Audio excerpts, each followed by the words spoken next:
please subscribe and don't forget to press the bell icon to get notified whenever we upload a new video. चलिए, बाजार खुल चुका है और देख लीजिए इन्फोसिस में 5% की कमजोरी देखने को मिली है और 1100 का स्तर अब तक नहीं टूटा और अब ये स्तर के ऊपर ही इस समय ये कारोबार करता हुआ, तो इन्फी के ऊपर रखिएगा नज़र और देखिए अब ये शेयर 1100 के आसपास ही खुलता हुआ दिख रहा है।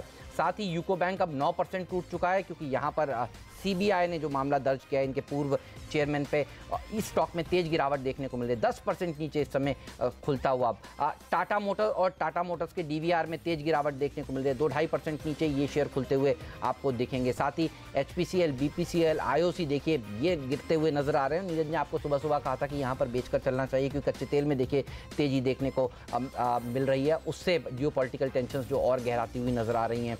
नजर रखिएगा अब वेदांता जैसे शेयरों पर, और यहाँ पर इनकम टैक्स विभाग ने दरअसल कुछ डिविडेंड जो था 440 करोड़ का वो सीज किया है, तो देखिए ये करीब 1% की गिरावट के साथ आज खुलता हुआ दिख रहा है। ग्रुप फाइनेंस के अच्छे नंबर्स के बाद 3% मजबूत वो स्टॉक, आईसीआईसीआई सिक्योरिटीज़ के अच्छे नंबर्स के बाद 3% की तेजी वहाँ पर, और डीसीबी बैंक में 0.25% की, आधे % की ही मजबूती देखने को मिल रही है। ध्यान रखिए डीसीबी बैंक नतीजों से पहले भाग गया था, तो यहाँ पर नतीजों के बाद अब तेजी की पोजीशंस नहीं बनानी चाहिए और मार्केट देखिए यही करता हुआ दिख रहा है। तो मजबूत खुला ज़रूर लेकिन ऊपर टिकने में थोड़ी सी मुश्किल हो रही है प्रदीप इस शेयर को।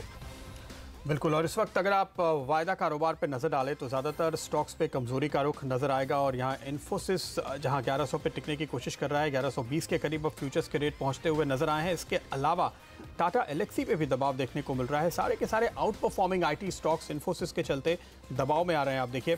इसके अलावा जेपी एसोसिएट्स, जिस पर हमने चर्चा भी की थी, जेपी इंफ्रा के बिड की जो बहुत अच्छी नहीं है, तो इस पर भी दबाव है।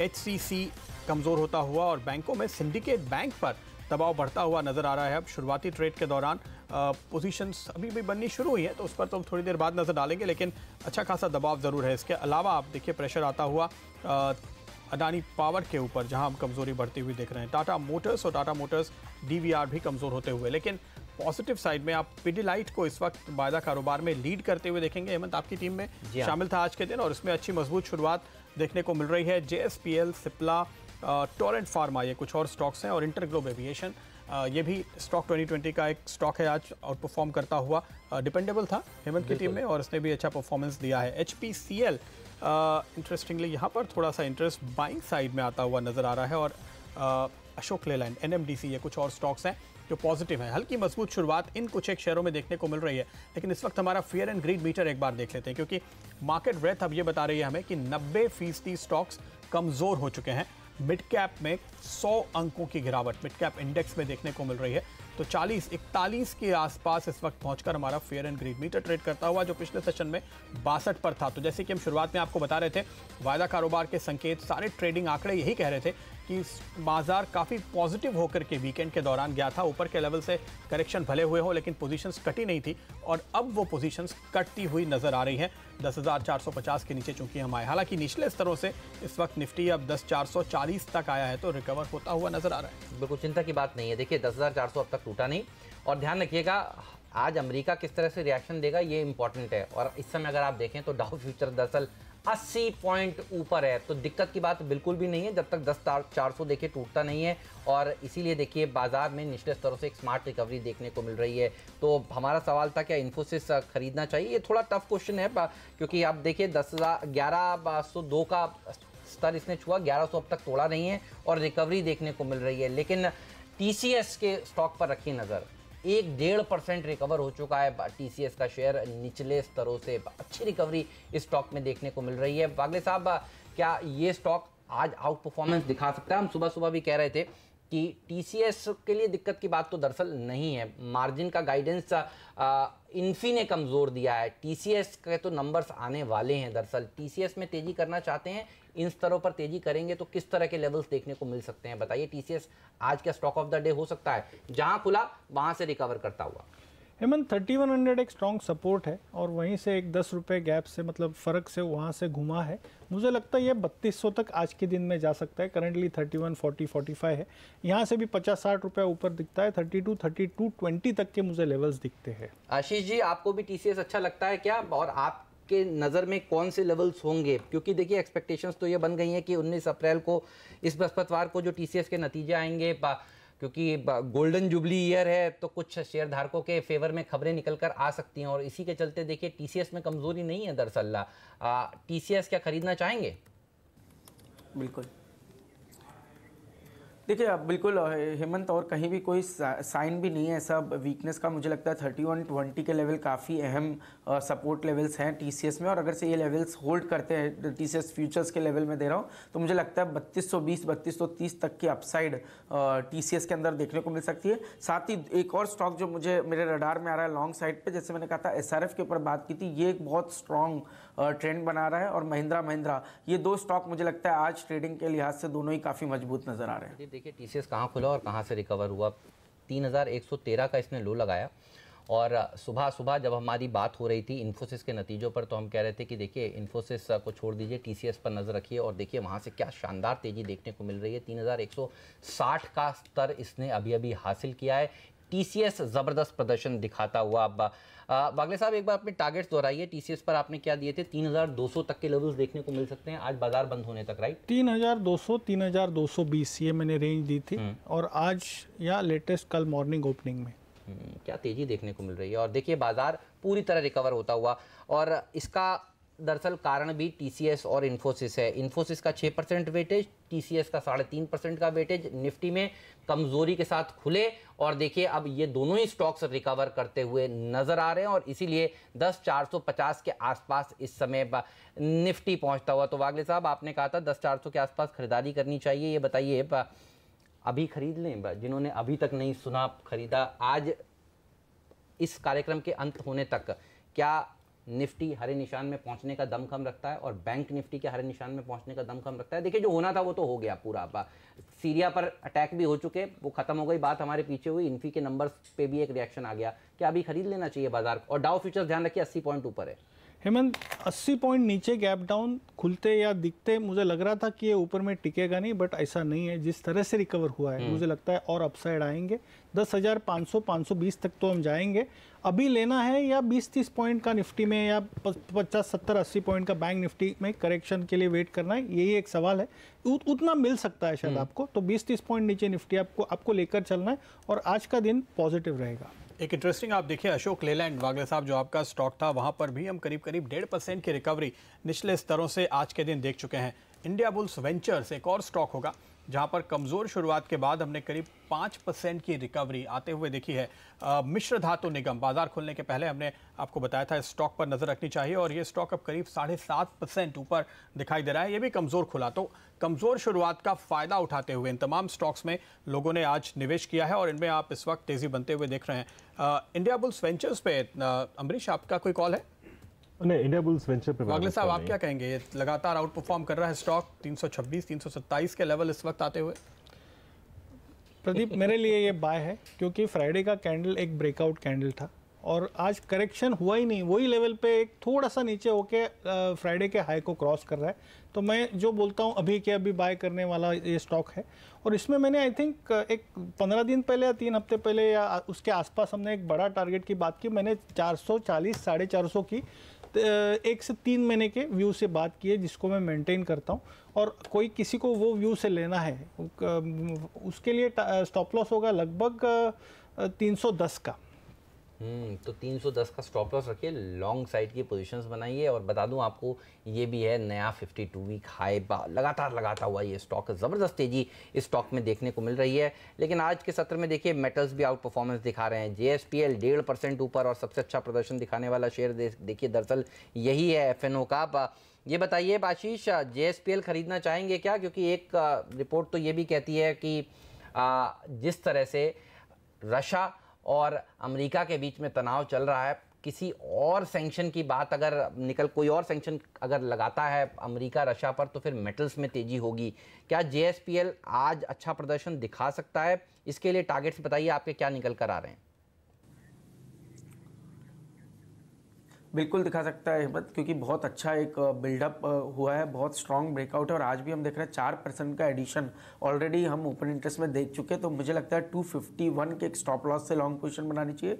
268 तक के टारगेट्स जिंदल स्टील में आने वाले 2 से 3 दिनों में देखने को मिल सकते हैं।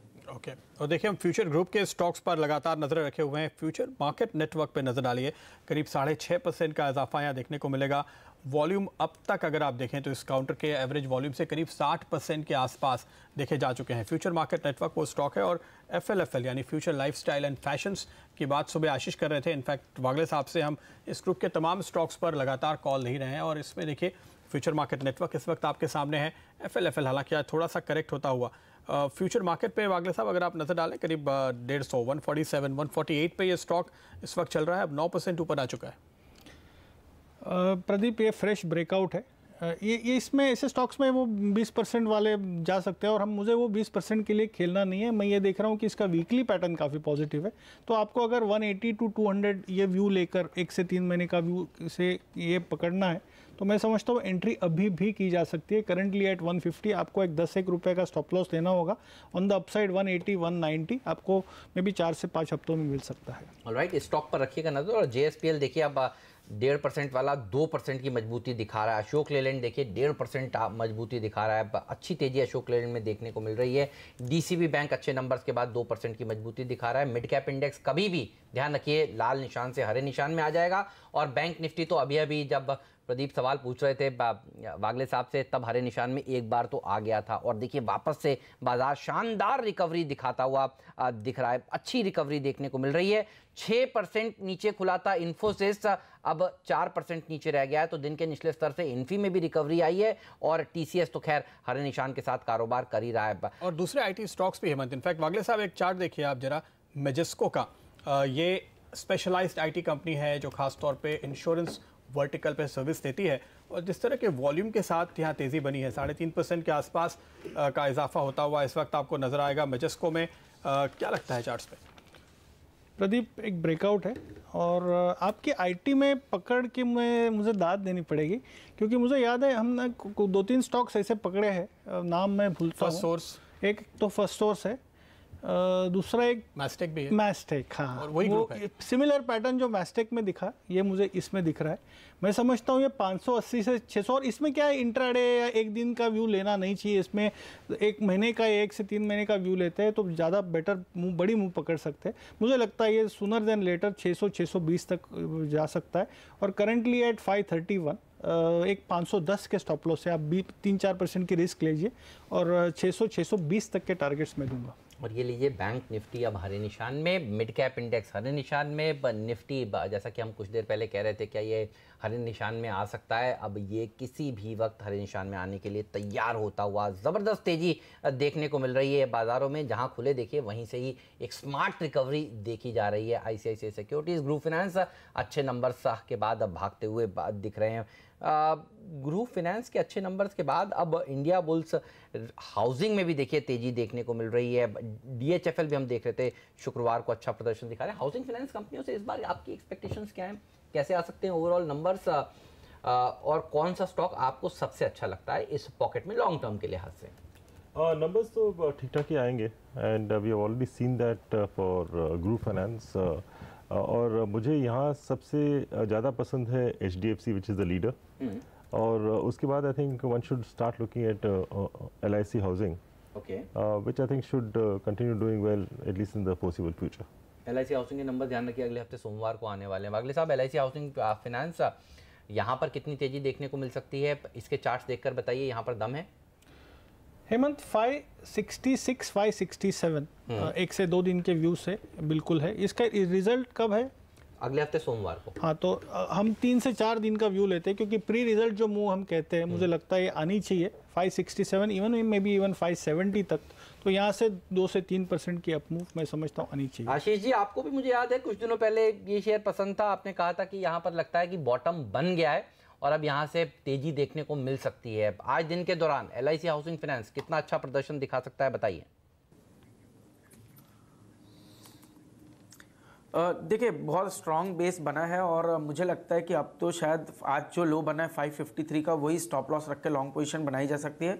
580 तक का टारगेट्स मुझे लगता है शॉर्ट टर्म में देखने को मिल सकते हैं और 580 को क्रॉस करता है तो फिर एक स्ट्रॉन्ग ब्रेकआउट फर्दर इस स्टॉक में देखने को मिलेगा। और थोड़ी देर पहले आप DHFL और इंडियाबुल हाउसिंग की बात करें तो मुझे लगता है कि DHFL में भी बहुत स्ट्रॉन्ग बेस बिल्डिंग हुई है। इस स्टॉक में भी रिस्क रिवॉर्ड काफ़ी फेवरेबल है।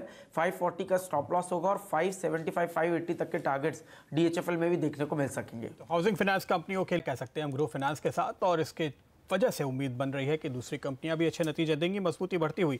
इस बीच फ्यूचर मार्केट नेटवर्क देखिए अब करीब 12% का उछाल आपको दिखाई देगा। मिश्र धातु निगम ने नया हाई बना लिया है, इंडिया बुल्स वेंचर्स पे तो नया हाई लगी चुका है आज के दिन। इसके अलावा सोना कोयो एक और स्टॉक जहाँ पे अच्छी मजबूती हम देख रहे हैं, मेजेस्को मजबूत बना हुआ है, गोवा कार्बन और फिलिप्स कार्बन, इन दोनों स्टॉक्स पे आज की शुरुआत में अच्छे वॉल्यूम के साथ तेजी बनी है। लेकिन चार्ट्स को देखते हुए वागले साहब आपको लगता है कि इन दोनों में कहीं मौका है? गोवा कार्बन और फिलिप्स कार्बन दोनों के चार्ट पर नजर डालिए।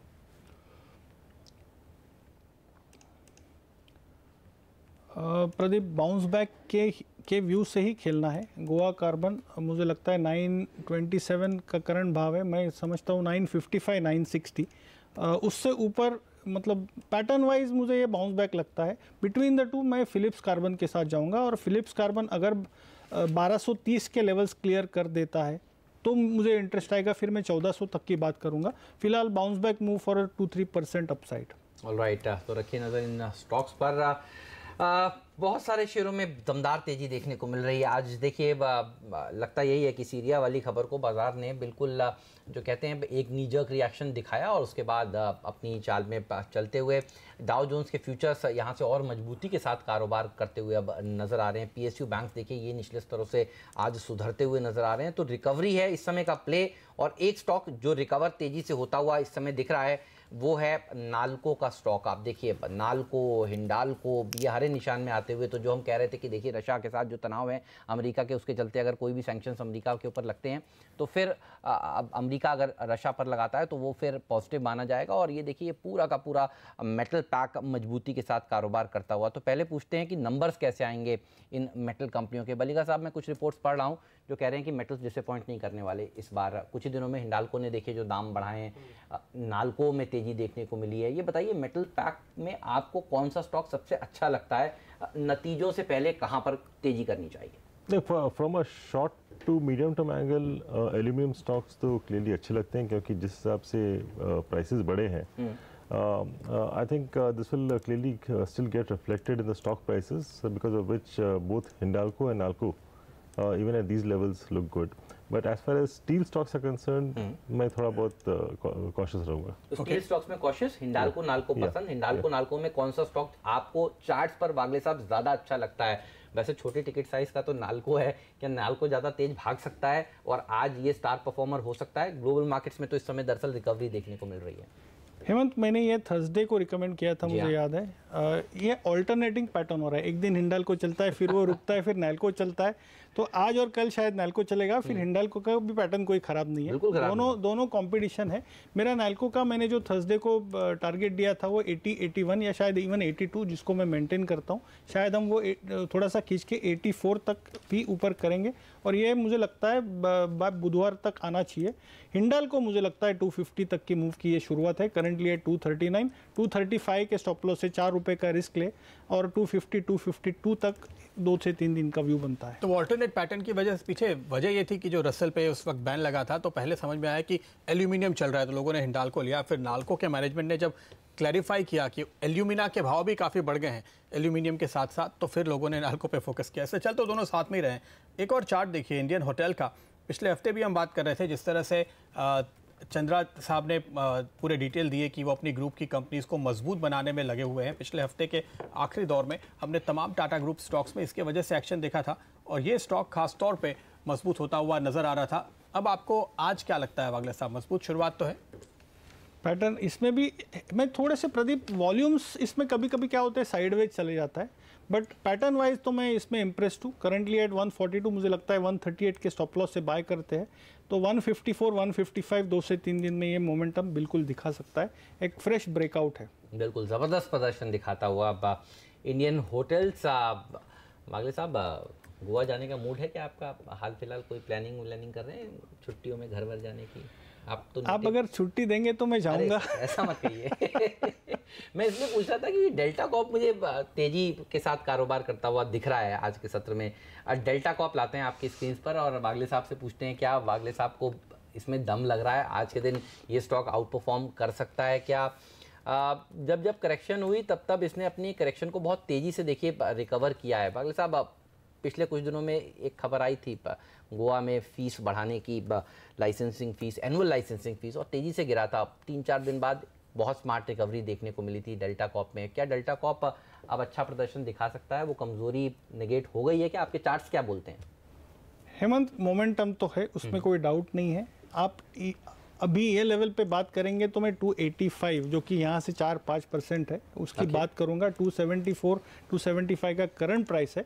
आप एक 4-5 रुपए का स्टॉप ले ले, 10-12 रुपए का, तो वो तो ट्रेड सेटअप बैठता ही है।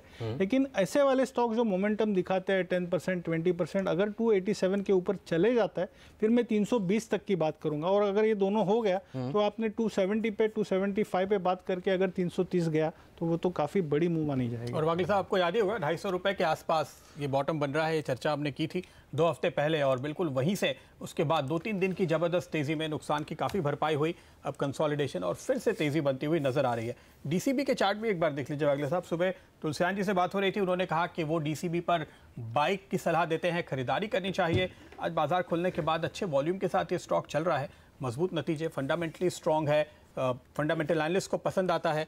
चार्ट्स क्या कहते हैं? लेकिन प्रदीप पॉजिटिव है, लेकिन एक ही मुझे तकलीफ ये है कि काफ़ी जो मूव पिछले दिनों में हुई है, पिछले 4 दिनों में, वो ऑलरेडी डिस्काउंट हो चुकी है। आप मुझे पूछेंगे अपसाइड है, डेफिनेटली है। 192 टू 195, अभी करंट भाव है 183।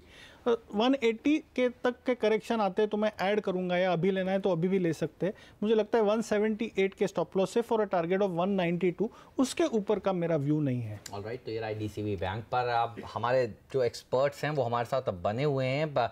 वागले साहब, अमरीश बलिगा जी हमारे साथ बने हुए हैं। एक और दिग्गज एक्सपर्ट हमारे साथ अब चर्चा में शामिल होते हुए एम्बिट कैपिटल के सौरभ मुखर्जी साहब। सौरभ साहब, स्वागत है आपका सीएनबीसी आवाज़ पर। अर्निंग सीजन की शुरुआत तो थोड़ी सी झटके भरी हुई है। इन्फोसिस ने जो मार्जिन का गाइडेंस दिया उससे बाजार थोड़ा सा निराश हुआ, गैप डाउन ओपनिंग इन्फी में देखने को मिली।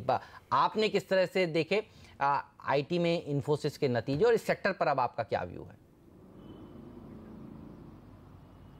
देखिए, पिछले 6 महीने से हम बोल रहे हैं कि आईटी सेक्टर में एक ग्लोबल माहौल की वजह से आईटी सेक्टर को फ़ायदा रहेगा।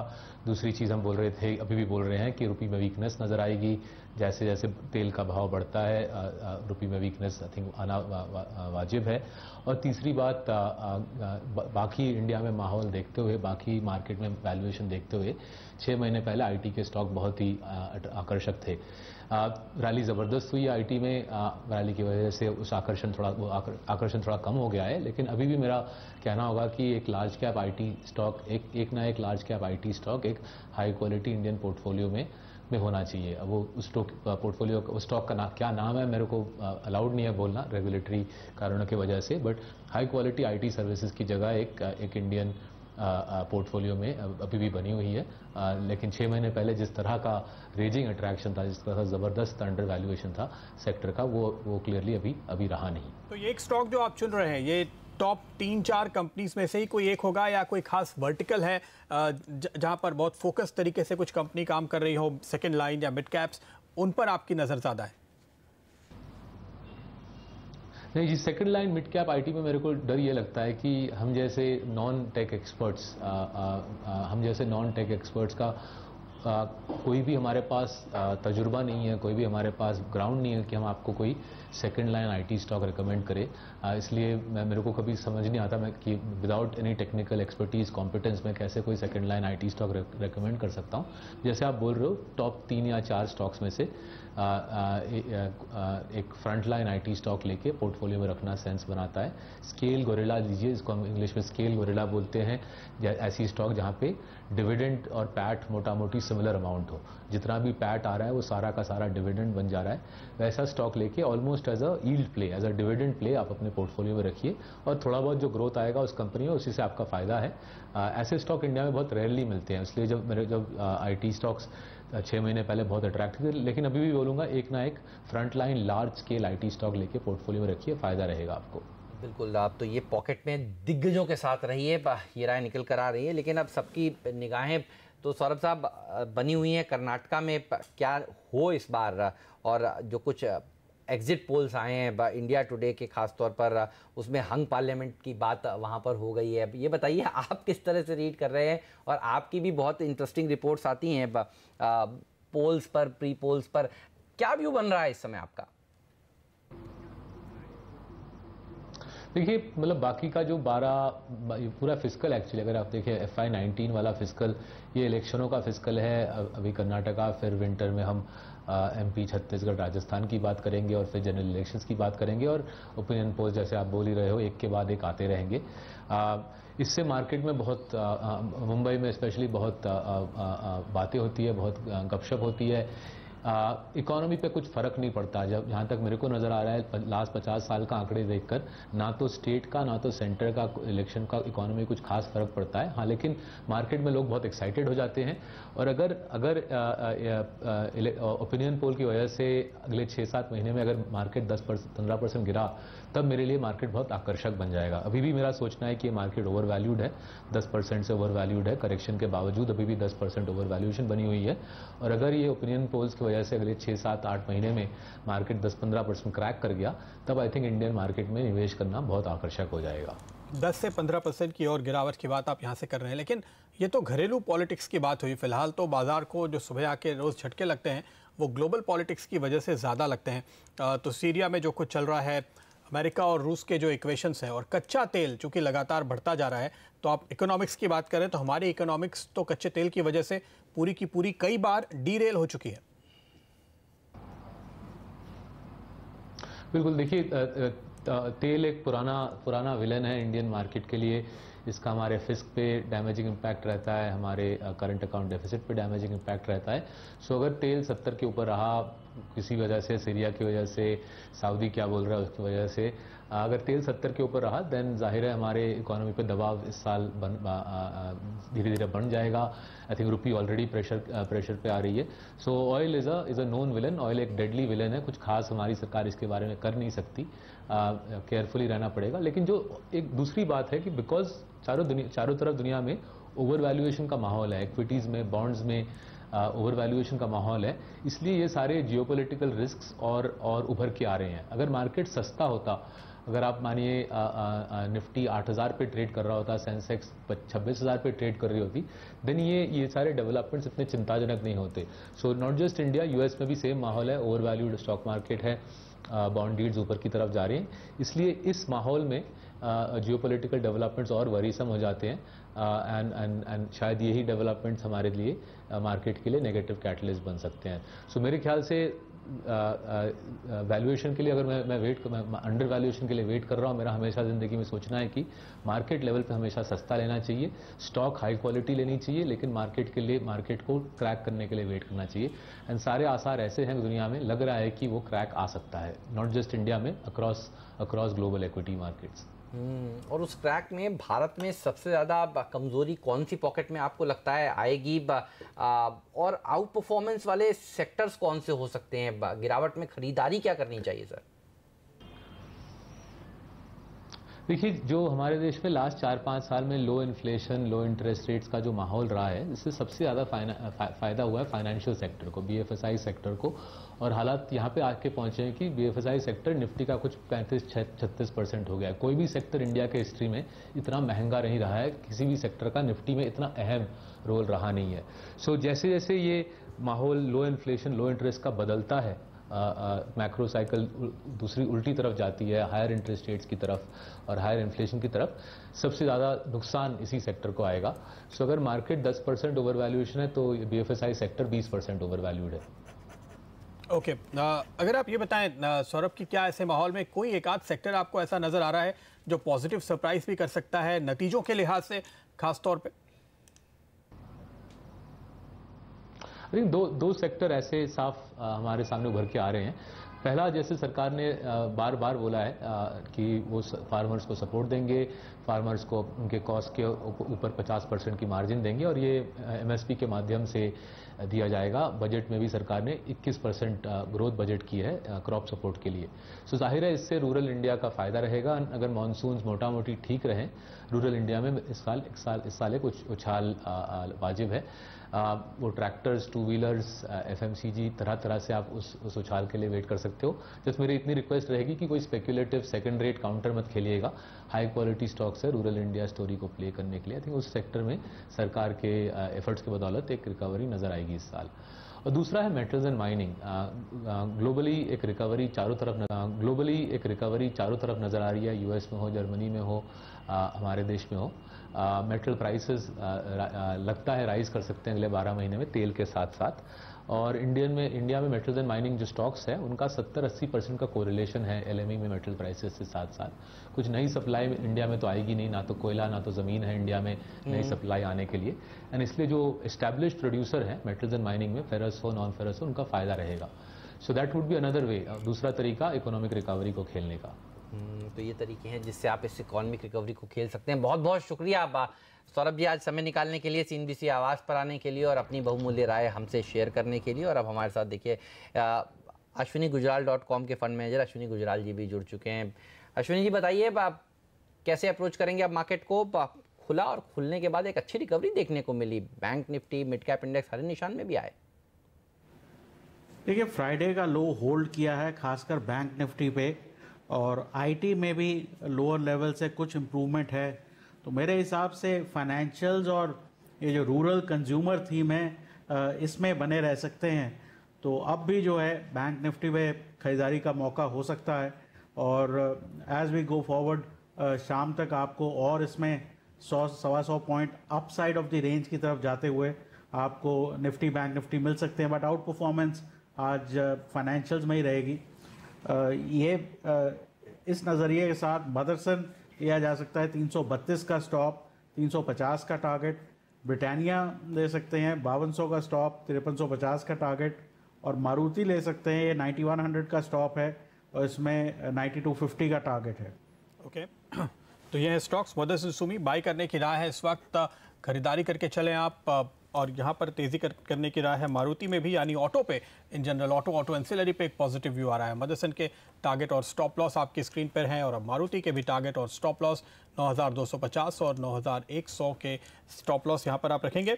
ब्रिटानिया एक और पिक है अश्विनी की इस वक्त, 5350 है टारगेट और 5200 पे आप लगाएंगे स्टॉप लॉस। बहुत बहुत शुक्रिया अश्विनी आपका हमारे लिए वक्त निकालने के लिए।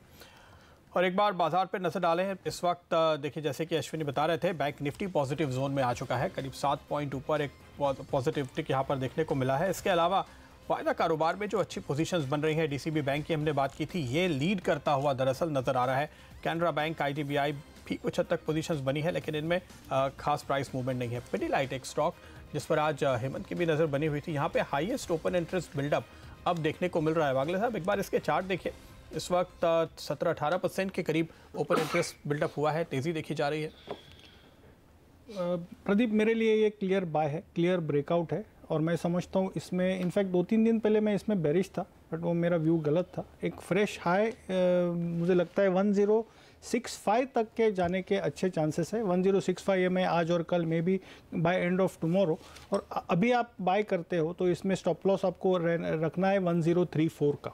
बिल्कुल ज़बरदस्त प्रदर्शन दिखाता हुआ पिडीलाइट का शेयर 52 हफ्तों के नए उच्चतम स्तर इसने छू लिए हैं। और देखिए एक स्टॉक का जिस पर वागले साहब और हम लगातार आपसे कहते थे गिरे तो खरीद लीजिए, वो है अशोक लेलैंड का स्टॉक, और क्या तेजी देखने को मिल रही है। प्रदीप इसने भी फिर से आज नए 52 हफ्तों के उच्चतम स्तर छू लिए हैं। सौरभ मुखर्जी साहब हमारे साथ अभी तो नहीं है, लेकिन उनका ये फेवरेट पिक भी था अशोक लेलैंड। वागले साहब जिन्होंने आपको हमें सुना खरीदा, ये बताइए उनको तो रिवॉर्ड लगातार मिल रहा है, कमजोरी में खरीदी है तो तेजी बनती है। ये बताइए अब पोजिशनली आपको क्या टारगेट्स नजर आ रहे हैं अशोक लेलैंड में, और आज इंट्राडे में भी क्या अच्छा प्रदर्शन दिखा सकता है ये स्टॉक और कितनी भाग सकता है? हेमंत हम तो पोजिशनली 160 165 की बात करें तो उसको मैं तो होल्ड ही करता हूं। आज के दिन में भी मुझे लगता है ये 155 156 तक जा सकता है। Currently at 152, may be towards 151 add करें। 150 के नीचे जाना नहीं चाहिए, वो स्टॉप लॉस होगा एक 20-30 पैसे उसके नीचे, और मुझे लगता है 155 156 आज और कल तक भी जा सकता है। एक टफ क्वेश्चन भी है मेरे पास आपके लिए। स्क्वाट्स हमने जो बताया था शुक्रवार को, वो आज भी खुलते ही नए 52 वीक्स हाईज पर इस समय कारोबार कर रहा है। ये इस हफ्ते 1000 हो जाएगा, लग रहा है आपको? आज वैसे देर शाम बाजार बंद होने के बाद 3:30 बजे मेट का फोरकास्ट भी आने वाला है, और हम कह रहे थे कि मेट के फोरकास्ट में अनुमान तो यही लगाया जा रहा है कि अच्छा मानसून होगा। ये बताइए, इसको पोजिशनली 1000 तक होल्ड करा जाए ना, जिन्होंने खरीद कर रखा है शुक्रवार को? हेमंत, ये क्वेश्चन मुझे नहीं लगता है टफ है। अच्छा क्योंकि पैटर्न एकदम क्लियर है। आप सब तैयारी करके आए ना, इसलिए आपको टफ नहीं लग रहा है। आप अगर ये मुझे कह दो कि आज के दिन में 1000 हो जाएगा, ये टफ है। लेकिन ये हफ्ते में हो जाएगा मेरे हिसाब से होना चाहिए। जिस तरह से निफ्टी ने बाउंस बैक किया है, कोई वीकनेस नहीं है, और जिस तरह में फ्राइडे का इसका जो ब्रेकआउट है, एक आध दिन साइडवेज रहता है, आपको इसमें बने रहना चाहिए। मैं तो 1020 1040 तक की बात करूंगा, अगर आप मुझे ये बाय दिस वीकेंड की बात करते हो। हाँ। वाह सर, ये मॉनसून का जो थीम है, इसको आप किस तरह से प्ले कर रहे हैं? देखिए, स्काईमेट ने कह दिया अच्छा मॉनसून होगा, और आज बाजार बंद होने के बाद मेट से भी एक्सपेक्टेशंस तो कम से कम यही लगाई जा रही हैं। राइट। इस थीम को आप किस तरह से प्ले करें? कुछ देर पहले सौरभ मुखर्जी साहब भी कह रहे थे कि बढ़िया एग्रीकल्चर से जुड़ी हुई कंपनियां अच्छा प्रदर्शन दिखाएंगी। कुछ कंपनियों के नाम लेकर बताइए ना, क्या पसंद है आपको? मुझे लगता है कि बिकॉज ऑफ गुड मॉनसून जो रूरल कंजम्पशन थीम है, I think that should clearly be played. और यहाँ पे जो मेरे पिक्स है among the large caps, HUL ITC है, and if you can call Dabur a sort of a mid cap, clearly that's one stock. Perfect. So I think if you can play these three stocks, your whole rural consumption theme you can play. यानी आपका जो focus है वो मोटे तौर पे consumption पे रहेगा, FMCG पे रहेगा। सौरभ हालांकि कह रहे थे ट्रैक्टर और 2 व्हीलर, ये इनके पसंदीदा सेगमेंट्स है जिस पर वो दाव लगाना चाहेंगे। पागले साहब, इस बीच आप VIP का चार्ट देखिए, और तब तक हम 2 और स्टॉक आपको दिखा दें। बाजार खुलने के पहले से हम आपको बता रहे हैं कि मिश्र धातु निगम आज का एक इंटरेस्टिंग स्टॉक है, इस पर नजर रखिएगा। और ये करीब 13% ऊपर अब पहुंच चुका है। लिस्टिंग के बाद के ये हाईएस्ट लेवल आपको दिखाई दे रहे हैं। एक और स्टॉक देखिए, भारत डायनामिक्स, इसकी लिस्टिंग अच्छी नहीं रही थी और लगातार दबाव देखने को मिल रहा था, लेकिन निचले स्तरों से आज जबरदस्त खरीदारी इस काउंटर पर भी आती हुई नजर आ रही है। और ये भी अब दिन के उच्चतम स्तर पर BDL या भारत डायनामिक्स जिसको हम कहते हैं, उसमें आज उछाल देखने को मिला है। हालांकि वॉल्यूम काफ़ी हल्के हुए हैं और अब धीरे धीरे वॉल्यूम बिल्ड होते हुए नजर आ रहा है। पहले घंटे में करीब 50,000 शेयर के आसपास का ट्रेड इस काउंटर पे हुआ है, लेकिन लगातार वन वे नीचे जा रहा था, और अब पहली बार यहाँ पर एक उम्मीद दिख रही है कि कोई रिकवरी या खरीदार दिखाई दिए हैं। लेकिन VIP का चार्ट पागले साहब। प्रदीप, अगर मैं सही हूँ तो आपने मुझे ये प्रश्न 5 तारीख को पूछा था, at a level of around 350। मैंने पूछा था, आपने पूछा था। हाँ, यस, मुझे याद है क्योंकि वो लेवल्स मैंने नोट डाउन किए हैं। उसके बाद ये पॉजिटिव था, बट एक कंसोलिडेटिव रेंज में था, और आज एक फ्रेश ब्रेकआउट आ रहा है। और वो 380 के स्टॉप लॉस है, इसमें थोड़े से कैश स्टॉक में लंबे स्टॉप लॉस लेने पड़ेंगे। 380 के स्टॉप लॉस से मैं ये लेवल पे भी रिकमेंड करूंगा। मुझे 440 450 मे बी 460, तो यहाँ से कम 12 से 15% की ट्रेडिंग मूव मैं 1 से 2 हफ्ते की बात करूंगा। 52 वीक हाई लगातार बना रहा है। मुझे याद है जिस दिन मैंने आपसे सवाल पूछा था, उस दिन भी इसने नया 52 वीक हाई लगाया था, और हम आपसे कह रहे थे कि ये स्टॉक में ज़बरदस्त तेज़ी देखने को मिल रही है। VIP और कुछ बड़े जो एक्सपर्ट्स हैं उस दिन अभी हमारे चैनल पर हमसे बात करते हुए कह रहे थे कि लगेज कंपनियों पर नज़र रखिए। अब आप समझिए फिर लगेज कंपनियां जो दिग्गज हैं वो कौन सी हैं, तो VIP है, और ये स्टॉक वन वे रैली दिखा रहा है। Consumption as a theme outperform करता हुआ नजर आ रहा है। और देखिए कौन से स्टॉक्स आज 52 वीक्स हाईज लगा रहे हैं। Balkrishna industries, India bulls ventures, Ashok Leyland, Pidilite, ये तमाम शेयरों ने नए 52 हफ्तों के उच्चतम स्तरों को आज सुबह सवेरे छुआ है, और ये स्टॉक्स लगातार बढ़िया प्रदर्शन दिखाते हुए मिड कैप इंडेक्स हरे निशान में टिकने में कामयाब। बैंक निफ्टी दिन के लो से अच्छी रिकवरी दिखाता हुआ, और अब निफ्टी पर रखिएगा नजर, 10,450 के ऊपर कंफर्टेबली कारोबार ये भी करता हुआ नजर आ रहा है। तो रिकवरी है साफ तौर पर पहले 1 घंटे में जो भारतीय बाजारों में देखने को मिली है। बिल्कुल, और क्रूड के साथ चलने वाले कुछ स्टॉक जिन पर लगातार हमारी नजर है, उनमें भी 2 शेयर खास तौर पे वागले साहब देखिएगा, सेलान एक्सप्लोरेशन और जिंदल ड्रिलिंग। इनमें थोड़ा करेक्शन भी दिखाई दिया था। शुक्रवार के दिन हमने इन जनरल ट्रेंड देखा था कि ग्लोबल अनसर्टेनिटी को देखते हुए काफ़ी सारे मिड कैप्स और दिग्गज शेयरों में भी जाते जाते लोग मुनाफा वसूली करके गए थे, लेकिन आज आने के साथ ही पहले घंटे में निचले स्तरों से फिर खरीदारी हो रही है, क्योंकि क्रूड अभी भी टिका हुआ है। तो पूरे मार्केट के लिए क्रूड चिंता का विषय हो सकता है, बहुत सारे शेयरों के लिए बुरी खबर हो सकती है, लेकिन ये कुछ एक जो स्टॉक्स हैं, सेलन और जिंदल ड्रिलिंग, इन दोनों में खरीदारी नजर आई है। HOEC वगैरह पे भी नजर रखनी चाहिए। लेकिन ये दो चार्ट्स क्या कह रहे हैं वागले साहब? सेलन में मुझे मोमेंटम दिखता है प्रदीप, बिटवीन द टू मैं सेलन के साथ ही जाऊंगा और इसमें मोमेंटम में पकड़ मतलब अच्छी मोमेंटम आएगी अगर ये 235 निकल जाता है, ब्रेक करता है, फिर मैं 246 तक की बात करूंगा, but nothing beyond that. Alright.